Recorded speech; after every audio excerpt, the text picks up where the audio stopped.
నమస్తే, welcome to focus. నేరం చేసే ప్రతివాడు తాను తెలివిగా తప్పించుకోగలనని అనుకుంటాడు. ఆ ధైర్యంతోనే నేరం చేస్తాడు. కానీ ఇవాల్టి తీవ్రమైన సైకో మనస్తత్వం, భార్యపై విపరీతమైన అనుమానం, పక్కాగా మర్డర్ ప్లాన్ చేసి ముస్సోరి తీసుకెళ్లాడు. లో బీపీ మందుల పేరుతో ఆమె మరణానికి కారణమైన మందుల్ని వాడించాడు. సైలెంట్గా హత్య చేసి తనకేమీ తెలియదంటూ తప్పించుకునేందుకు ప్రయత్నించాడు. అయితే ఆధునిక టెక్నాలజీ నిందితుడి ఘోరాల్ని ఈజీగా బయటపెట్టేసింది. విశాఖ టెక్కి రాధాగాయత్రి మృతి కేసులో దర్యాప్తు చేస్తున్న కొద్దీ ఆమె భర్త సౌమ్యశ్రీ చరణ్ ప్రవర్తన వెనుక ఉన్న వికృత కోణాలు, పక్కా ప్లానింగ్ ఒక్కొక్కటిగా బయటకొస్తున్నాయి. నిందితుడిది తీవ్రమైన సైకో మనస్తత్వం కావడంతో పెళ్లైన దగ్గర నుంచి భార్యను తీవ్రంగా వేధించాడు. ప్రతి విషయానికి అనుమానం. భార్య ఎక్కడికి వెళుతుందో అన్న అనుమానం పెనుభూతమై ఆమె కదలికలను ట్రాక్ చేసేందుకు ప్రయత్నించాడు. ఆమె ల్యాప్టాప్ బ్యాగ్లో ట్రాకర్ దాచి అనుసరిస్తూ వచ్చాడు. బిట్స్ పిలానీలో చదివాడు. మంచి కుటుంబం, చక్కని ఉద్యోగంతో కూతురు హాయిగా ఉంటుందని భావించారు టెకీ గాయత్రి తల్లిదండ్రులు. కానీ తాము పెళ్లి పేరుతో తమ గారాల పట్టిని ఓ సైకో చేతుల్లో పెడుతున్నామని గ్రహించలేకపోయారు. పెళ్లైనప్పటి నుంచి అంటే సుమారు 6 నెలలుగా రాధాగాయత్రిని మానసికంగా, శారీరకంగా విపరీతంగా వేధించేవాడు. ఆమె స్వేచ్ఛను పూర్తిగా హరించడమే కాకుండా తీవ్ర మానసిక ఒత్తిడికి గురిచేశాడు. బ్యాగ్లో జీపీఎస్ ట్రాకర్ అమరిక. నేరగాడి వికృత మనస్తత్వానికి ఇది ఒక పెద్ద నిదర్శనం. భార్య రాధాగాయత్రి కదలికలపై నిఘా ఉంచేందుకు శ్రీచరణ్ ఆమెకు తెలియకుండా ల్యాప్టాప్ బ్యాగ్లో జీపీఎస్ ట్రాకింగ్ పరికరాన్ని అమర్చాడు. ఒక ఐటీ ఉద్యోగిగా టెక్నాలజీని భార్య రక్షణ కోసం కాకుండా ఆమెను వేధించడానికి, అలాగే ఆమె ప్రతి అడుగును ట్రాక్ చేయడానికి ఉపయోగించాడు. ఇది అతడి సైకో ప్రవర్తనను డిజిటల్గా నిరూపిస్తోంది. భార్యను హత్య చేసి తాను తప్పించుకోగలనని భావించాడు శ్రీచరణ్. అయితే అది ప్రమాదవశాత్తు జరిగిందని నమ్మించేందుకు ప్రీ ప్లానింగ్ సిద్ధం చేసుకున్నట్లు ఆధారాలు లభించాయి. అత్తామామలకు తాము కేవలం హరిద్వార్, రిషికేశ్ పుణ్యక్షేత్రాలకు వెళుతున్నామని చెప్పిన శ్రీచరణ్ అసలు ప్లాన్లో ఉన్న ముస్సోరి ట్రిప్ను దాచాడు. అంతేకాదు, ఎప్పుడు ఎలాంటి సెల్ఫీలు పోస్ట్ చేయని ఆ సైకో రాత్రి 1:38 దంపతులిద్దరూ సన్నిహితంగా ఉన్న ఓ సెల్ఫీ ఫోటోను ఆమె తల్లిదండ్రులకు పంపాడు. తామిద్దరం చాలా సంతోషంగా ఉన్నామని నమ్మించడానికి, రేపొద్దున తనపై అనుమానం రాకుండా ఉండేందుకే ఆ సమయంలో ఫోటో పంపాడని బాధితురాలి తండ్రి సుధాకర్ ఆరోపిస్తున్నారు. అయితే mobile tower locations, Google timeline history ఆధారంగా నిందితుడు ఎక్కడెక్కడ తిరిగాడో, ఏ హోటల్కు ఏ సమయంలో వెళ్లాడనేది పోలీసులు నిమిషాల్లో కనిపెట్టగలిగారు.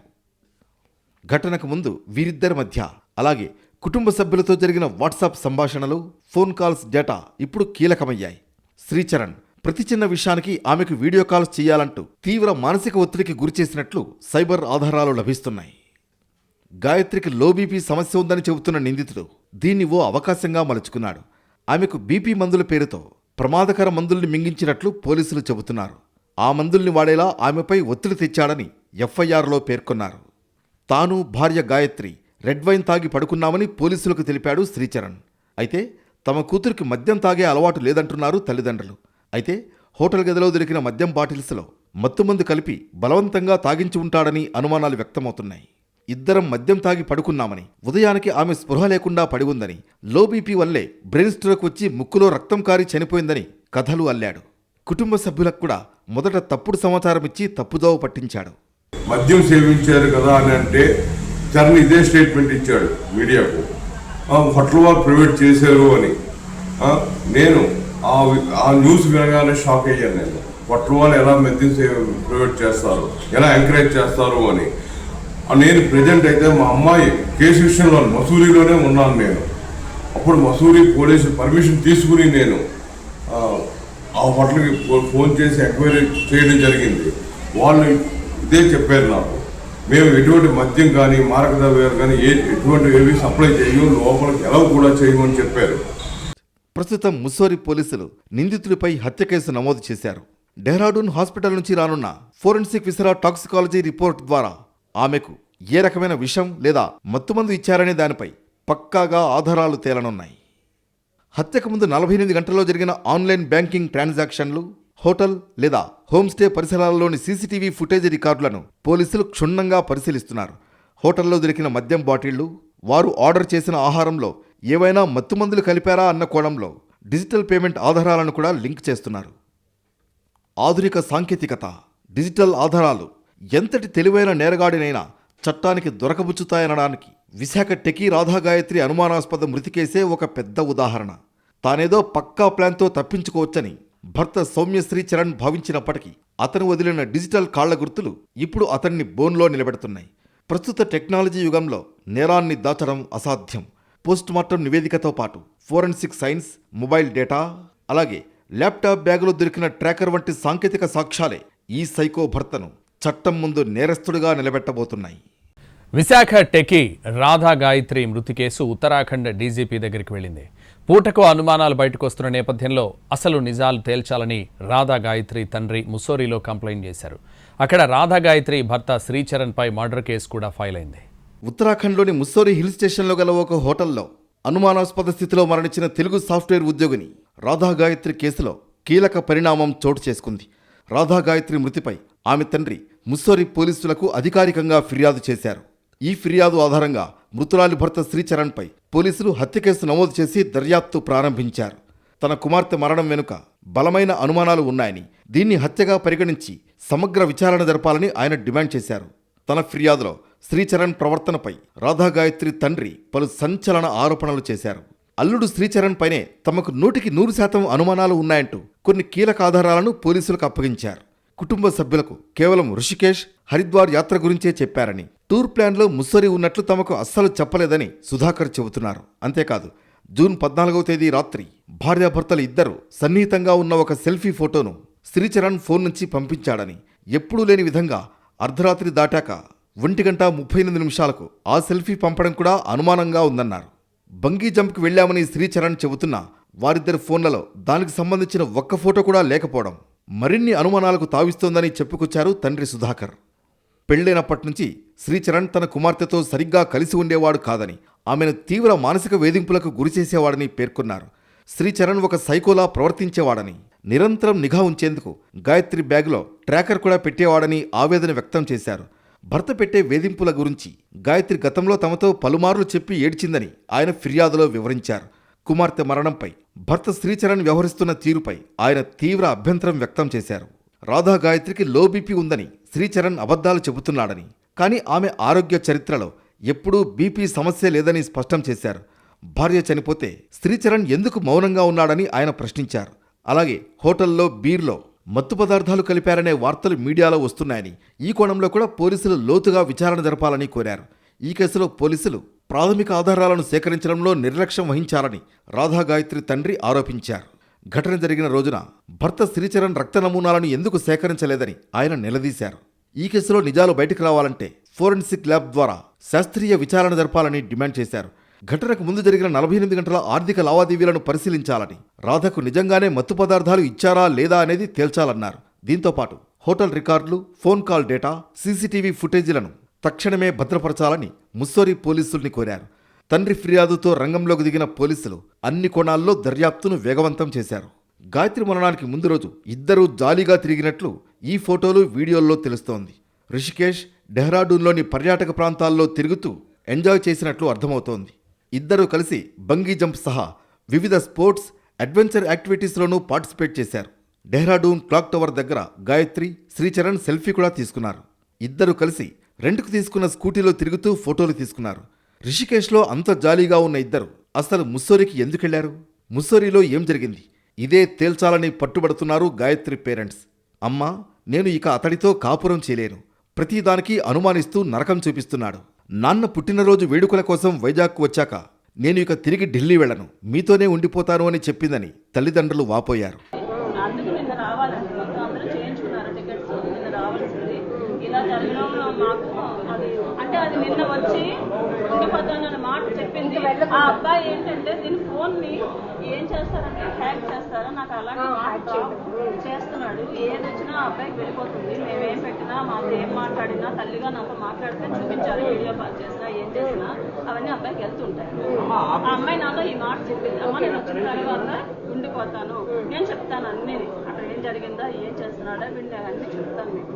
బట్ మీరందరూ పెద్దలు కదా, మీరందరూ ఏ నిర్ణయం తీసుకుంటే పూర్తిగా అనుమానం పెంచుకున్నాడు. అదే ఫైనల్ అనుమానం పెంచుకున్నాడు. అనుమానాస్పదంగానే ఉంది. నాకైతే అబ్బాయి చంపేశాడండి. ఇదైతే మాత్రం నాకు ఏ న్యాయం కావాలంటే, నా పిల్లని వాళ్ళందరూ అంతలా చెడ్డగా మాట్లాడేది చేస్తున్నారు. చాలా బాధ అనిపిస్తుంది. అమ్మాయి ఎంత ఎత్తులో చూద్దాం అనుకుంటున్నాను. ఆ అమ్మాయి ఐఏఎస్ ప్రిపేర్ అవుతుందండి. తెలుసుకుంటే నా కూతురు ఎన్నో తెలివితేటలు, ఎంతో మంచి పిల్ల, ఎంతో ఇది ధైర్యవంతురాలు. అలాంటి సిచ్యువేషన్ ఇలా మేము తిరుగుతాం అనుకోలేదండి. అది ఐఏఎస్ ఆఫీసర్ అవుతుంది అనే దీంట్లో మేము ఉన్నామే తప్ప ఈ రకంగా మేము ఇలా పోలీస్ స్టేషన్కి వస్తామని కళ్ళ ఊహించలేదు. రాధా గాయత్రి మృతిపై తండ్రి సుధాకర్కు ఇంకొన్ని అనుమానాలున్నాయి. రాత్రి ఆహారంలో తన కూతురికి శ్రీచరణ్ ఏదైనా కలిపి ఇచ్చి ఉండొచ్చని చెబుతున్నారు. రాధా గాయత్రికి లో బీపీ ఉందని శ్రీచరణ్ చెబుతున్నా అవన్నీ అబద్ధాలేనని, తన కూతురికి ఎలాంటి ఆరోగ్య సమస్యలు లేవని క్లారిటీ ఇచ్చారు. శ్రీచరణ్ ఆర్థిక లావాదేవీలు, హోటల్లో సీసీ ఫుటేజీ పరిశీలిస్తే అసలు విషయాలు బయటపడతాయంటున్నారు తండ్రి సుధాకర్. ఈ అనుమానాల నేపథ్యంలో సుధాకర్ ఇచ్చిన కంప్లైంట్తో శ్రీచరణ్పై మర్డర్ కేసు ఫైల్ చేశారు ముస్సోరీ పోలీసులు. అల్లుడు శ్రీచరణ్ కెరీర్ లేని సైకో అని ఆలస్యంగా తెలిసిందన్నారు బాధితులు. శ్రీచరణ్ ఏ ఉద్యోగంలోనూ ఎక్కువ కాలం నిలదొక్కుకోలేదనే నిజం పెళ్లైన తర్వాతే తమకు తెలిసిందని తల్లిదండ్రులు వాపోయారు. ఇంట్లో ఖాళీగా ఉంటూ హైదరాబాద్లో ఒంటరిగా ఉద్యోగం చేసుకుంటున్న గాయత్రిపై నిరంతరం అనుమానంతో సైకోలా ప్రవర్తించేవాడని, ఈ మానసిక శారీరక వేధింపులే చివరకు ఆమె ప్రాణాలు తీశాయని వారు ఆరోపిస్తున్నారు. తన వికృత మనస్తత్వంతో తమ కూతురి ప్రాణాలు తీసిన అల్లుడు సౌమ్యశ్రీ చరణ్కు ఉరిశిక్ష లేదా జీవిత ఖైదు వంటి అత్యంత కఠినమైన శిక్ష పడే వరకు తాము చట్టపరమైన పోరాటం ఆపుబోమని రాధా గాయత్రి తల్లిదండ్రులు సత్యవతి, సుధాకర్ దంపతులు స్పష్టం చేశారు. ఒక సైకో చేతిలో మా బంగారు తల్లి బలైంది, అతడిని వదిలిపెట్టే ప్రసక్తే లేదు అని వారు తీవ్ర ఆవేదనతో తెలిపారు. ఫోన్లోనే అబ్బాయి అమ్మ మీతో మాట్లాడింది వేరు, నాతో మాట్లాడింది వేరు, మీరు ఆ అబ్బాయిని ఒక విధంగా మీరు నమ్ముతున్నారు, అదైతే కరెక్ట్ కాదని నా కూతురు ఎన్నోసార్లు చెప్పింది. అయితే మేము ఒక ఉన్నత కుటుంబంలో పుట్టున్నాము, అలా అని ఒక 6 నెలల్లోనే మేము తెగదొంపులు చేసుకునే మనస్తత్వాలు కాదు కదండి. కలపాలి, అమ్మాయిలో ఏమైనా ఉండొచ్చు, అబ్బాయిలో ఏమొచ్చు, వాళ్ళిద్దరికి సంజాయిషి చెప్పుకుని మనం కలుపుకోవాలి. అలానే మేము మా పాప అని చెప్పిన అమ్మాయి ఇలాగే ఉంటారు, పాపం వేరు అమ్మాయి ఇలాగే ఉంటారు, అడ్జస్ట్ అవ్వాలి అని చెప్పుకొచ్చాము తప్ప ఎప్పుడు ఆశగా ఉండు, అబ్బాయితో ఇలా ఉండు, అలా మేము ఏ రోజు చెప్పలేదండి. ఇదైతే మాత్రం నాకు న్యాయం కాదు, నా పెళ్ళి అలాంటిది కాదు. దాన్ని అయితే మాత్రం ఆ అబ్బాయి చంపేశాడు అన్నది మాత్రం నాకు. గురుగ్రామ్లో సాఫ్ట్వేర్ ఇంజనీర్లుగా పనిచేస్తున్న శ్రీచరణ్, రాధా గాయత్రి ఇటీవల ఉత్తరాఖండ్లో టూర్కు వెళ్లారు. ఈ నెల 14న ముస్సోరీలోని హోమ్స్టేలో ఉన్నారు. అక్కడ రాధా గాయత్రి మృతి చెందారు. ముక్కు నుంచి రక్తం వచ్చినట్లు ముస్సోరీ పోలీసులు గుర్తించారు. దీంతో అనుమానాస్పద మృతిగా కేసు నమోదు చేశారు. ఈ ఘటనకు సంబంధించి రాధా గాయత్రి తండ్రి ఫిర్యాదుతో శ్రీచరణ్పై ముస్సోరీ పోలీసులు హత్యాయత్నం కేసు నమోదు చేశారు. కొన్ని గంటల ముందు తాను నిర్దోషినంటూ కలరింగిచ్చాడు శ్రీచరణ్. తాను హత్య చేసి ఉంటే ఇంకా సిటీలో ఎందుకుంటారని ఎదురు ప్రశ్నించాడు.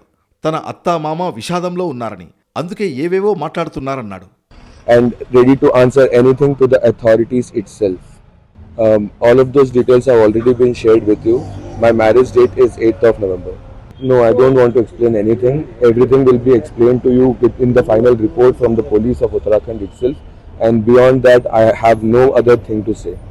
In grief and I'm in pain as of now, and in shock that this situation has happened to me, and you are just putting up more and more pressure on me and my family for and at this particular point, without the completion of interrogation from the police, without the completion of case from the police, you guys are forcing us in n number of ways, and that is actually making our lives difficult. ఎప్పుడైతే పోలీసులు దర్యాప్తు ముమ్మరం చేయడం, తాను చేసిన అఘాయిత్యాలకు సంబంధించి electronic ఎవిడెన్సులు పోలీసులకు చిక్కడంతో శ్రీచరణ్ ఒక్కసారిగా ప్లాన్ మార్చాడు. రాత్రికి రాత్రే సింహాచలంలోని బస చేస్తున్న హోటల్ నుంచి తల్లిదండ్రులతో కలిసి పరారయ్యాడు. దీంతో శ్రీచరణ్ కోసం విశాఖ పోలీసులు గాలింపును ముమ్మరం చేశారు. రాధా గాయత్రిని ఆమె భర్త శ్రీచరణే హత్య చేశాడని ఆమె తల్లి సత్యవతి ఆరోపిస్తున్నారు. రాధా గాయత్రికి ఎలాంటి ఆరోగ్య సమస్యలు లేవని ఆమె స్పష్టం చేశారు. కేసు నుంచి తప్పించుకోవడానికి పోలీసుల్ని కూడా శ్రీచరణ్ తప్పుదోవ పట్టిస్తున్నాడని సత్యవతి ఆరోపిస్తున్నారు. తమ కుమార్తె చావుకు కారణమైన శ్రీచరణ్ను కఠినంగా శిక్షించాలంటున్న సత్యవతితో మా ప్రతినిధి చిరంజీవి ఫేస్ టు ఫేస్.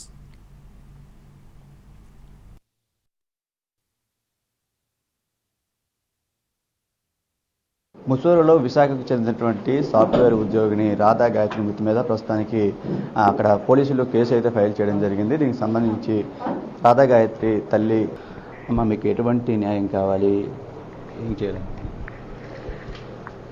నాకు న్యాయం కావాలండి. ఆ అబ్బాయిని అరెస్ట్ చేయడమే కాదండి, ఆ అబ్బాయి మీద అనుమానాస్పదం కాదు, అది నిజమయ్యే అబ్బాయిని అరెస్ట్ చేసి ఇంక తదుపరి ఏం చేయాలన్నది వాళ్ళకే తెలుస్తాయి కదండి. అలాంటి వాళ్ళని బతకనివ్వకూడదన్నది నా ఇది, అది ఏంటన్నది మరి నాకు తెలియదు. అటువంటి నాలాంటి తల్లిని బాధ పెట్టేవాడు ఇంకెంతమంది తల్లిని బాధ పెట్టి వాళ్ళు ఉంటారో అందరికీ ఒక ఇది కావాలండి. అది ఈ అబ్బాయితోనే మొదలవ్వాలనుకుంటున్నాను నేను.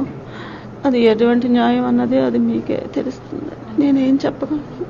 ఆ అమ్మాయి అనుమానిస్తున్నాడని చెప్పేదండి. అనుమానం అమ్మ, ముందుకెళ్తే అనుమానం. వీడియో కాల్ ఎప్పుడు ఈ వీడియో కాల్ తీయమంటాడు. బెడ్ మీద ఎవడున్నాడో చూపించంటాడు. చెప్పులు ఎవరు ఉన్నాయో చూపించంటాడు. ఇలా చెప్తూ ఉండేదండి. వీడియో కాల్ చేయమంటున్నాడు అంటే ఒక పెద్ద జాబ్ చేసుకున్న అమ్మాయి అలాగా కొంచెం ఇదయ్యేది. నేను కొంచెం ఇప్పుడు అలాగే ఉంటున్నారు పిల్లలే, సర్దుకో, మాట్లాడదాంలే, సర్దుకో అనేవారు. హైదరాబాద్ నుంచి ఢిల్లీ వెళ్ళిపోయింది. వాళ్ళ అత్తగారింటికి వెళ్ళిపోయినా సరే అక్కడ కూడా వాళ్ళ నాన్నగారు, ఈ అమ్మాయి, అత్తగారు ఉండేవారు. వీళ్ళు ముగ్గురే. అత్తగారు కూడా జాబ్ ఉదయాన్నే వెళ్ళిపోయేవారు. ఈ అమ్మాయి ఒక్కరోజే వెళ్ళేది. అప్పుడు కూడా క్యాబ్లో వెళ్తుండేది. ఆఫీస్ క్యాబ్ పెట్టుకుంది. ఆఫీస్ క్యాబ్లో కూడా పక్కనే వాడు కూర్చున్నాడు. నీ చేయమంటే మీరు చెయ్యేశాడా, నువ్వు వాడు అంటే మీరు చెయ్యేస్తావా, నాకు వీడియో తీయ, బ్యాగులో ఏంటి పట్టుకెళ్తున్నావు, ఎక్కడికి వెళ్తున్నావు, నువ్వెందుకు అలా తయారయ్యావు, లిఫ్ట్కి ఎందుకు రాసుకున్నావు, ఇలా క్వశ్చన్స్ వేస్తూ ఉండేవాడంట. పదే పదే మద్యం తాగడని చెప్పేసి ఒక అసత్య ప్రచారాలు చేస్తున్నారు. ఆ మద్యంలో ఏమైనా కలిపి చేశాడండి. మద్యం తాగదు. మా అమ్మాయికి అలవాటే లేదు. భయంతో దేంతో పట్టించి ఉండొచ్చు. ఆ రాత్రి అదే జరిగి ఉండొచ్చు. అనుమానం అయితే నాకు ఉందండి. వాడే ఏదో కలిపి పట్టేశాడు అని మాత్రం నేను గట్టిగా నమ్ముతున్నాను. నా మనసే చెప్తోందండి. మా పిల్ల అలాంటిది కాదు, వాడు ఏదో పెట్టి చంపేశాడని అనుకుంటున్నాను. మసూరి ప్లాన్ కూడా సడన్ గా ఫిక్స్ చేసిందని చెప్తున్నారండి. అది మాకు తెలియదండి. మసూరి వెళ్తున్నట్టుగా అసలు మా అమ్మాయి ఏదైనా చెప్పేస్తుంది. దానికి ఏంటంటే యాక్టివిటీస్, బయట తిరగడం, ఇలా సరదాగా వెళ్ళడం, ఇలాంటివన్నీ దానికి ఇష్టమో అవే పట్టుకున్నాడు వాడు. దీన్ని ఎక్కడికైనా ఎలా తీసుకెళ్ళాలి అని ఒక ట్రిప్ ప్లాన్ చేసుకున్నాడు. అదే నేను నమ్ముతున్నాను. దాన్ని అలా తీసుకుని వెళ్ళి ఆ మసూరి అన్నది అప్పటికప్పుడు మార్చుకుని వెళ్ళి ఉండొచ్చునని అనుకుంటున్నాను. హరిద్వార్, రిషికేశ్ ఇదే నాకు తెలిసింది. అది కూడా నలుగురు వెళ్తారని తెలిసి 2 రోజుల ముందుగా కాదంటే వాళ్ళ అత్తగారికి కూడా ఫోన్ చేసి అడిగానండి నేను. ఏంటి వీళ్ళు బాగున్నారా, బాగుంటేనే పంపించండి అని కూడా చెప్పాను. బాగున్నారండి, అసలు 10 రోజుల నుంచి చాలా బాగున్నారు ఇద్దరు, మేము గమనిస్తున్నాము, చాలా బాగున్నారనే చెప్పిందండి ఆవిడ. వెళ్తారు, వెళ్ళి రానియండి అని. అంతే. ఆ అబ్బాయి కూడా చేశాడు, ఇలా వెళ్తున్నాము, మా అమ్మ వాళ్ళు రారు అని. మా పాప వద్దున లేచి కానీ మళ్ళీ చేసిందండి ఫోన్, వెళ్తున్నామమ్మా అని. సరే అన్నాం. సూర్య అన్నది నాకు తెలియదండి. ఇలా ఏవో ఇవి అవి తీసుకెళ్ళి తిప్పాడంట. ఇప్పుడు ఆ అబ్బాయికి లో బీపీ ఉంది, ఇది ఉంది అంటే అంత అలాంటివి చేయకూడదని తెలియదండి. భార్యని అలా బాధ పెట్టకూడదని తనకు తెలియదా? కొన్ని ఉన్నాయని తను నమ్ముతున్నాడేమో. నాకైతే ఆ అమ్మాయికి బీపీ ఉందని కానీ షుగర్ అస్సలు ఎప్పుడు అలాంటి పిల్ల కాదు. మా అమ్మాయి చాలా ఆరోగ్యమైన పిల్ల. ఇవన్నీ పుట్టిస్తున్నాడు. అందులో మధ్యలో ఏదో కలిపాను అంటున్నాడు. కలిపి పట్టాడని నేను అనుకుంటున్నానండి. వాడు అనలేదు. వాడు చెప్పవలసింది మాత్రం ఇలా హార్ట్ అటాక్తో చనిపోయింది, ఇది మాత్రమే వాడు చెప్పాడు. హార్ట్ అటాక్ వచ్చే ఇది కాదు ఆ పిల్లది. వాడు ఏదో కలిపి చంపేశాడని మాత్రం నేను నమ్ముతున్నాను.